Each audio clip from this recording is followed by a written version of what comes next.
ኢራን ጉድ አፈላች። አራ አጨብጭብ የተባለው በቃ ለኢራን ነው። አንድ ጊዜ እውነት የማይደብርህ ከሆነ ትክክለኛ ነገር መስማት የማይደብራችሁ ከሆነ በስነ ስርዓት ይህን ቪዲዮ አዳምጡ። ኮፒ ሊንክ እና ሼር በማድረግ ጀምሩ። የኢራኑ ቃል አቀባይ አሊ ሙሐመድ ምን አለ? ለስድስት ወር ያክል ባለበት ፔስ ባለበት ሪትም ይሄን ጦርነት መቀጠል እንችላለን ብሎ ነው የተናገረው። እንግዲህ እዚህ ጋር ልብ እንድታረጉ የምፈልገው ኢራን ከማጋ ነው እየተዋጋች ያለችው? ከአሜሪካ፣ ከእስራኤል። አሁን እንደውም ትላንት ከቀናት በፊት ደግሞ ትላንትና ነው ዩኤኢ ተኩሳባን ነበር፣ አጥቅታት ነበረ። እንግዲህ እሷ ግን በዙሪያ ያሉ የገልፍ ሀገሮችን እስራኤልን ጨምሮ ጠቅላላ ብቻዋን ነው የምትዋጋው። የአሜሪካ የእንግሊዝ ቤዞችን የእስራኤል ቤዞችን በገልፍ ሀገሮች ላይ ያሉ በአረብ ሀገሮች ላይ ያሉትን እንዳለ በሚሳኤል እየደበደበች ነው።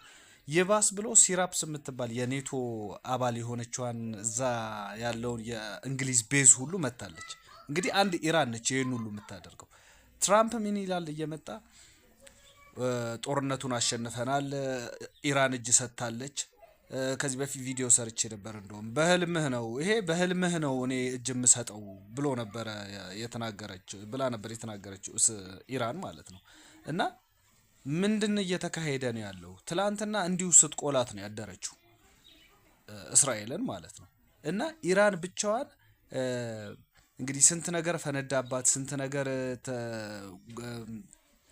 አሜሪካና እስራኤል አከሸፉባት፣ የጦር መሳሪያዎቿን አወደሙ፣ ማአት ነገር ይባላል።